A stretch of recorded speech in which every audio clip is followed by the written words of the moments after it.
Somnifère, le podcast. Bonsoir à tous, nous sommes le lundi 14 juin et pour apaiser les tensions de ce lundi de reprise, Somnifère vous propose ce soir un conte peu connu d'Émile Zola sur l'histoire d'une fée dont la vocation est d'aider et de protéger les amoureux. Si ce podcast vous aide à trouver le sommeil, je vous remercie de prendre quelques secondes pour vous y abonner, le noter ou le commenter sur la plateforme sur laquelle vous l'écoutez. Je vous souhaite une excellente nuit et maintenant place à notre séance de relaxation. La séance de relaxation. Installez-vous confortablement, mettez-vous à l'aise. Quand vous êtes prêt, prenez une grande inspiration par le nez. Gonflez vos poumons. Et expirez lentement par la bouche.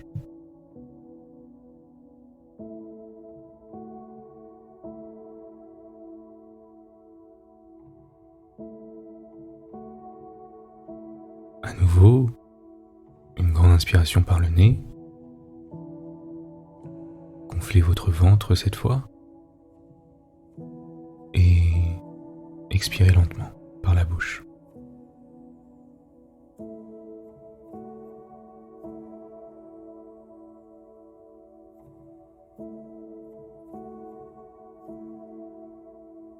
Prenez un moment pour tourner votre attention sur votre corps, de la tête aux pieds, en vous assurant que chacun de vos muscles est détendu.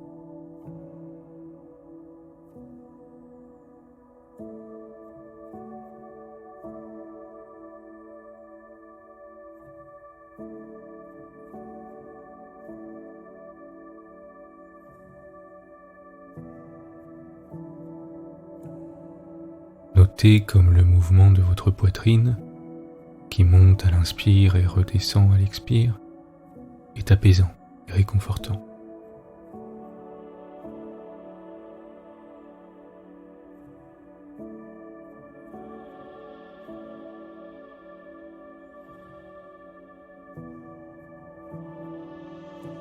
Restez immobile, calme, détendu. Portez votre attention sur les parties de votre corps que je vais citer, en prenant quelques secondes pour les relâcher complètement, une par une, à mesure que je prononce leur nom.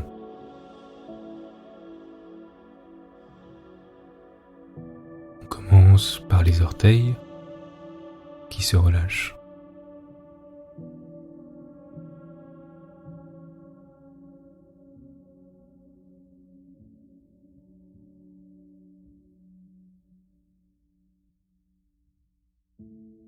Vos chevilles.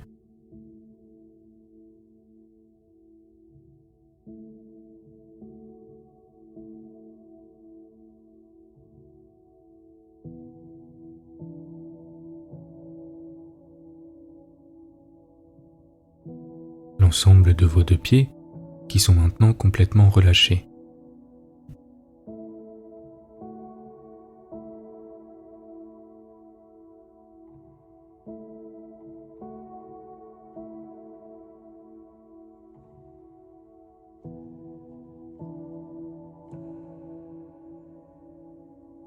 Vos mollets.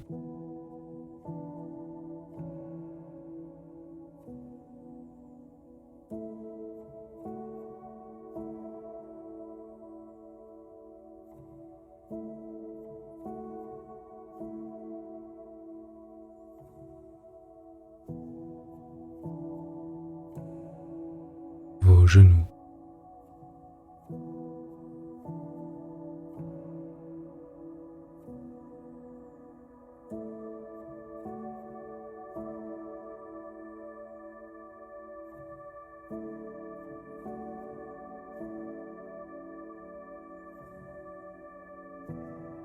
Vos cuisses.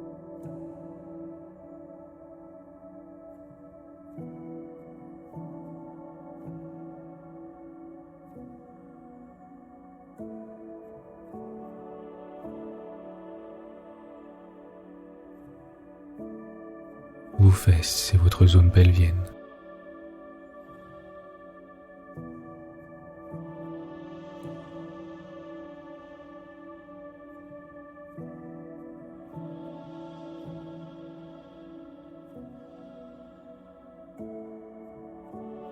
l'ensemble de vos deux jambes,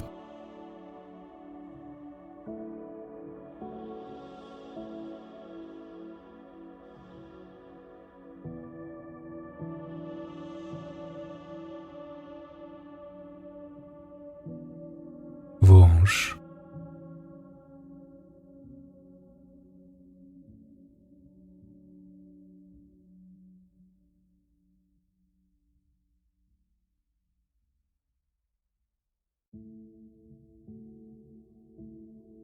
prenez quelques secondes pour porter votre attention sur le bas de votre corps qui est complètement relâché et notez comme c'est agréable.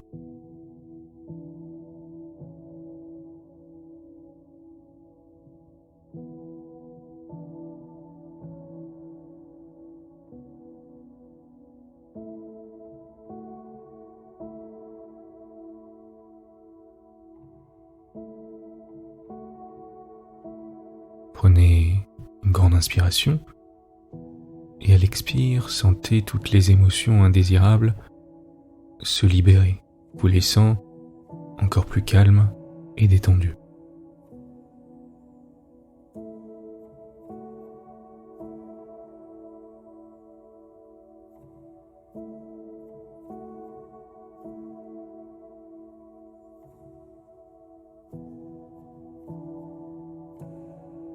Portez maintenant votre attention sur votre ventre qui se détend.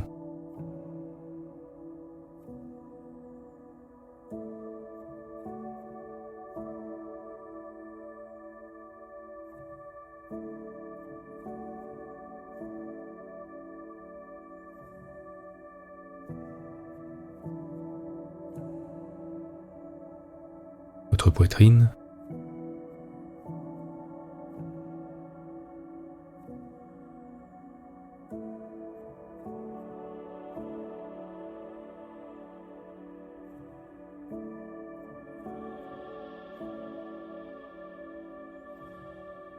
le bas de votre dos,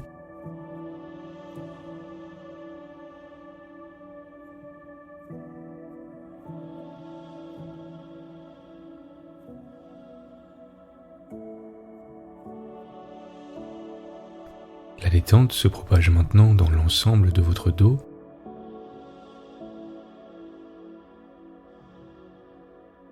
vertèbre par vertèbre,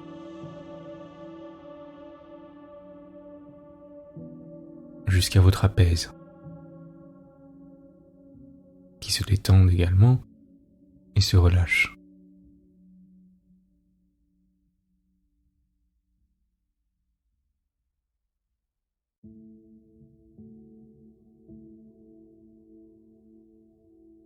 C'est maintenant le tour de vos épaules qui s'affaissent complètement et se relâchent de tout leur poids.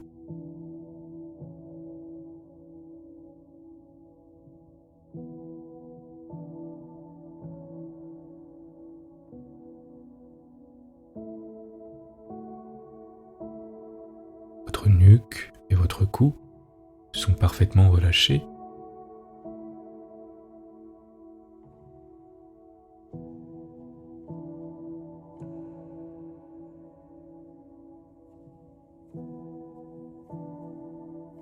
Votre tête est lourde dans l'oreiller.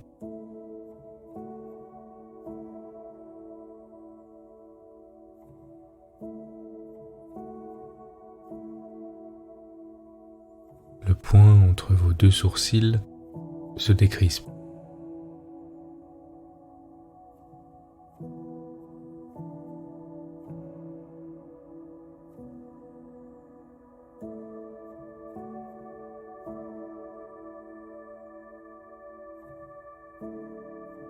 Votre mâchoire se relâche.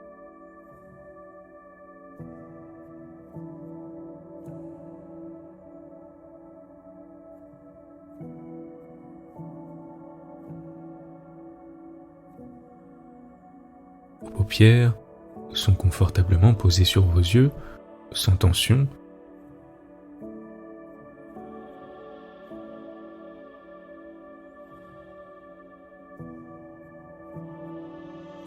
Et votre front se déplisse.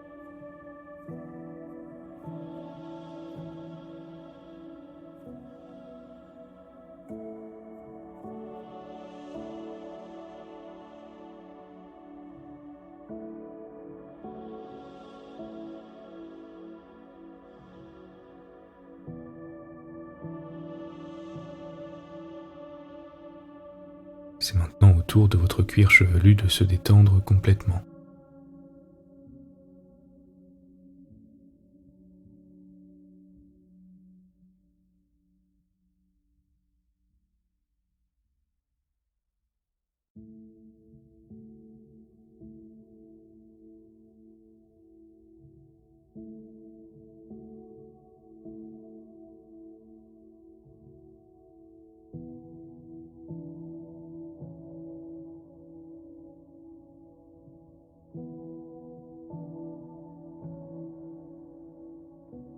Prenez une grande inspiration par le nez.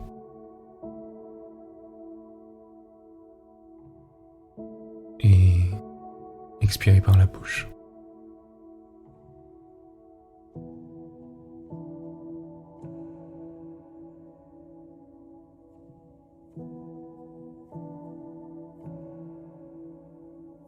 Profitez de cette détente du corps qui se transforme en détente de l'esprit et vous met dans de bonnes dispositions pour dormir profondément.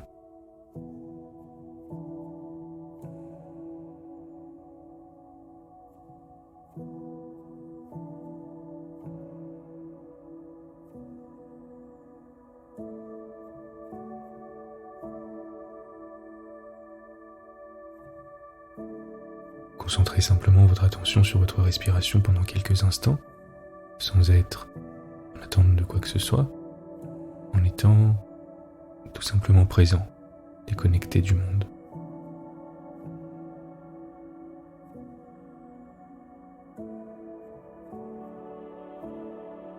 Vous êtes calme et détendu.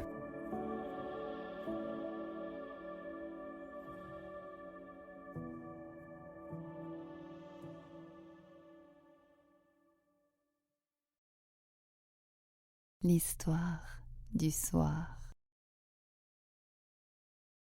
Émile Zola, la fée amoureuse.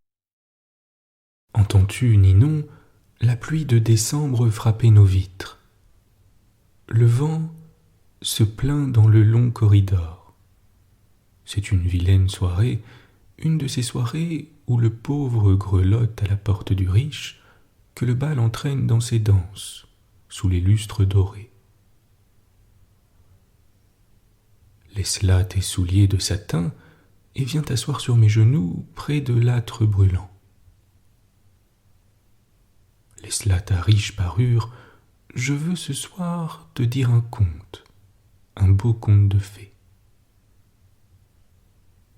Tu sauras, Ninon, qu'il y avait autrefois sur le haut d'une montagne un vieux château sombre et lugubre. Ce n'était que tourelles, que remparts, que ponts-levis chargés de chênes. Des hommes couverts de fer veillaient nuit et jour sur les créneaux, et seuls les soldats trouvaient bon accueil auprès du comte Enguerrand, le seigneur du manoir. Si tu l'avais aperçu, le vieux guerrier, se promenant dans les longues galeries, si tu avais entendu les éclats de sa voix brève et menaçante, tu aurais tremblé d'effroi, tout comme tremblait sa nièce Odette, la pieuse et jolie damoiselle. N'as-tu jamais remarqué le matin une pâquerette s'épanouir au premier baiser du soleil parmi des orties et des ronces? Telle s'épanouissait la jeune fille parmi de rudes chevaliers. Enfant, lorsqu'au milieu de ses jeux elle apercevait son oncle, elle s'arrêtait et ses yeux se gonflaient de larmes. Maintenant elle était grande et belle, et un effroi plus âpre encore la saisissait chaque fois que venait apparaître le seigneur Enguerrand. Elle demeurait dans une tourelle éloignée, s'occupant à broder de belles bannières et se reposant de ce travail en priant Dieu, en contemplant de sa fenêtre la campagne d'émeraude et le ciel d'azur. Que de fois la nuit, se levant de sa couche, elle était venue regarder les étoiles, et là, que de fois son cœur de 16 ans s'était élancé vers les espaces célestes, demandant à ses sœurs radieuses ce qui pouvait l'agiter ainsi. Tu plains la pauvre fille, Ninon, Elle était comme la fleur fraîche et embaumée dont on dédaigne l'éclat et le parfum. Un jour, Odette, la désolée, suivait de l'œil en rêvant 2 tourterelles qui fuyaient lorsqu'elle entendit une voix douce au pied du château. Elle se pencha et vit un beau jeune homme qui, la chanson sur les lèvres, réclamait l'hospitalité. Elle écouta et ne comprit pas les paroles, mais la voix douce oppressait son cœur, et sans qu'elle le sût, des larmes coulaient lentement le long de ses joues, mouillant une tige de marjolaine qu'elle tenait à la main. Le château resta fermé, et un homme d'armes cria des murs. « Retirez-vous, il n'y a que des guerriers. » Odette regardait toujours, elle laissa échapper la tige de marjolaine humide de larmes qui s'en vint tomber aux pieds du chanteur. Ce dernier leva les yeux, et voyant cette tête blonde, il baisa la branche et s'éloigna, se retournant à chaque pas. Quand il eut disparu, Odette se mit à son prie-Dieu et fit une bien longue prière. Elle remerciait le ciel sans savoir pourquoi. Elle se sentait heureuse et ignorait le sujet de sa joie. La nuit, elle eut un beau rêve. Il lui sembla voir la tige de marjolaine qu'elle avait jetée. Lentement, du sein des feuilles frissonnantes, se dressa une fée, mais une fée si mignonne, avec des ailes de flamme, une couronne de myosotis et une longue robe verte, couleur de l'espérance. « Odette, dit-elle harmonieusement, je suis la fée amoureuse. C'est moi qui t'ai envoyé ce matin Loïs, le jeune homme à la voix douce. C'est moi qui, voyant tes pleurs, ai voulu les sécher. Je vais par la terre, glanant des cœurs et rapprochant ceux qui soupirent. Je visite la chaumière aussi bien que le manoir, et parfois je me plais à unir la houlette au sceptre des rois.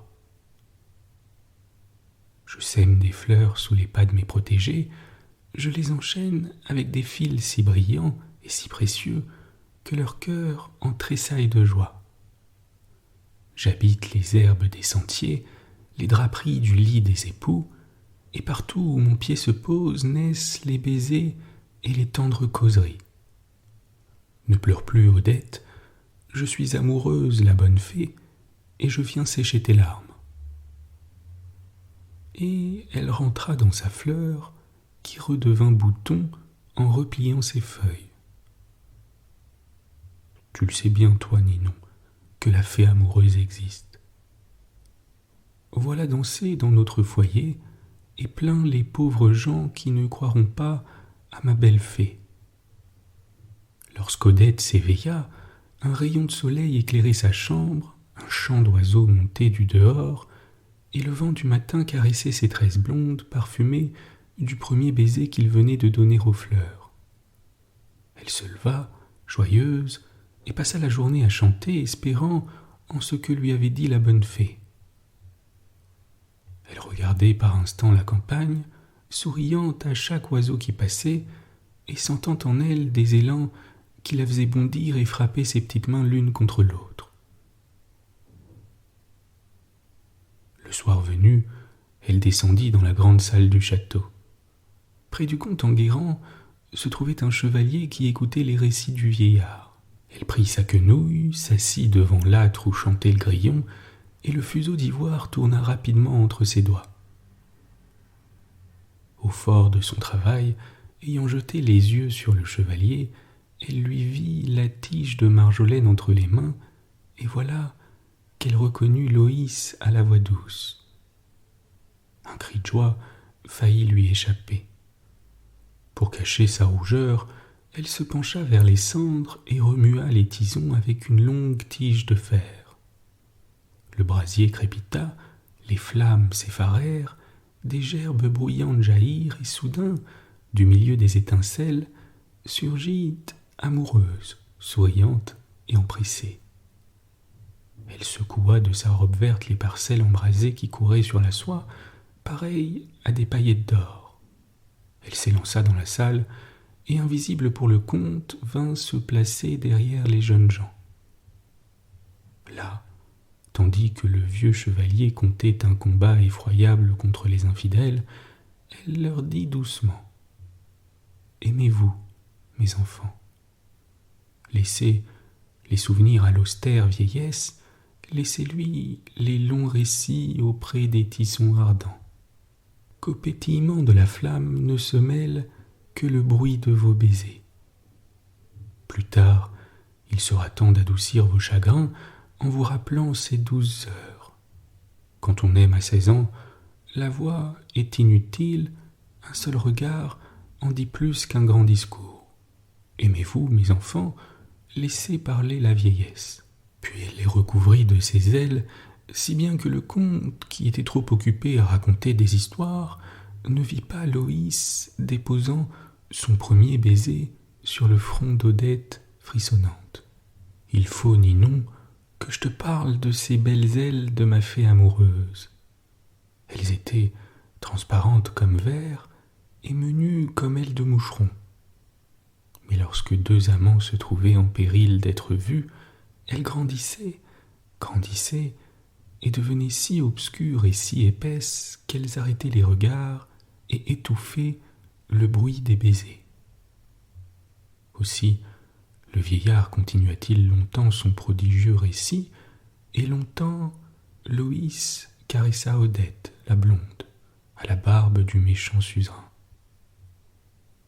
Mon Dieu, les belles ailes que c'étaient! Les jeunes filles, m'a-t-on dit, les retrouvent parfois. Plus d'une sait ainsi se cacher aux yeux de ses grands-parents. Est-ce vrai, Ninon ? La longue histoire du conte finit cependant. La fée amoureuse disparut dans la flamme, et Loïs s'en alla, remerciant son hôte et envoyant un dernier baiser à Odette. La jeune fille dormit si heureuse cette nuit-là qu'elle rêva de montagnes de fleurs éclairées par des milliers d'astres, chacun 1000 fois plus brillant que notre soleil. Le lendemain, elle descendit au jardin et se perdit sous une allée. Elle rencontra un guerrier, le salua et allait s'éloigner lorsqu'elle lui vit dans la main la tige de Marjolaine baignée de larmes. Et voilà qu'elle reconnut encore Loïs à la voix douce qui venait de rentrer au château sous un nouveau déguisement. Il la fit asseoir sur un banc de gazon auprès d'une fontaine. Ils se regardaient tous deux ravis de se voir en plein jour. Les fauvettes chantaient et l'on sentait dans l'air que la bonne fée devait rôder par là. Je ne te dirai pas toutes les paroles qu'entendirent les vieux chênes discrets. C'était plaisir de les voir bavarder si longtemps qu'une fauvette qui se trouvait dans un buisson voisin eut le temps de se bâtir son nid. Tout à coup, les pas lourds du comte Enguerrand se firent entendre dans l'allée. Les deux pauvres amoureux tremblèrent. Mais l'eau de la fontaine chanta plus doucement, et Amoureuse sortit, riante et empressée, du flot clair de la source. Elle entoura les amants de ses ailes, puis glissa légèrement avec eux, passant à côté du comte, qui fut fort étonné d'avoir ouï des voix et de ne trouver personne. Elle berce ses protégés et va leur répétant tout bas : « Je suis celle qui protège les amours, celle qui ferme les yeux et les oreilles des gens qui n'aiment plus. Ne craignez rien, beaux amoureux. Aimez-vous sous le soleil éclatant, dans les allées, près de l'eau des fontaines, partout où vous serez. Je suis là et je veille sur vous. Dieu m'a mis ici-bas pour que les hommes, ces railleurs de toute sainteté, ne viennent jamais troubler vos pures émotions. Il m'a donné mes belles ailes et m'a dit : va, et que les jeunes cœurs se réjouissent. Aimez-vous, je suis là et je veille sur vous. Et elle allait, butinant la rosée qui était sa seule nourriture, et entraînant dans une ronde joyeuse Odette et Loïs, dont les mains se trouvaient enlacées. Tu me demanderas ce qu'elle fit des deux amants. Vraiment, mon ami, je n'ose te le dire. J'ai peur que tu te refuses à me croire, ou bien que jalouse de leur fortune, tu ne me rendes plus mes baisers. Mais te voilà toute curieuse, méchante fille, et je vois bien qu'il me faut te contenter. Or apprends que la fée rôda ainsi jusqu'à la nuit. Lorsqu'elle voulut séparer les amants, elle les vit si chagrins, mais si chagrins de se quitter, qu'elle se mit à leur parler tout bas. Il paraît qu'elle leur disait quelque chose de bien beau, car leurs visages rayonnaient et leurs yeux grandissaient de joie. Et lorsqu'elle eut parlé et qu'ils eurent consenti, elle toucha leur front de sa baguette. Soudain, oh Ninon, quels yeux grands d'étonnement, comme tu frapperais du pied si je n'achevais pas. Soudain, Loïs et Odette furent changés en tiges de marjolaine, mais de marjolaine si belle qu'il n'y a qu'une fée pour en faire de pareilles. Elles se trouvaient placées côte à côte et si près l'une de l'autre que leurs feuilles se mêlaient. C'étaient là des fleurs merveilleuses qui devaient rester épanouies et échanger éternellement leur parfum et leur rosée. Quant au comte Enguerrand, il se consola, dit-on, en comptant chaque soir, comme quoi le géant tête de fer fut oxy par un terrible coup de Giralda, la lourde épée. Et maintenant, Ninon, lorsque nous gagnerons la campagne, nous chercherons les marjolaines enchantées pour leur demander dans quelle fleur se tient la fée amoureuse. Peut-être, mon ami, une morale se cache sous ce conte. Mais je ne te l'ai dit, nos pieds devant l'âtre, que pour te faire oublier la pluie de décembre qui bat nos vitres et t'inspirer ce soir un peu plus d'amour pour le jeune conteur. Bonne nuit. Bonne nuit.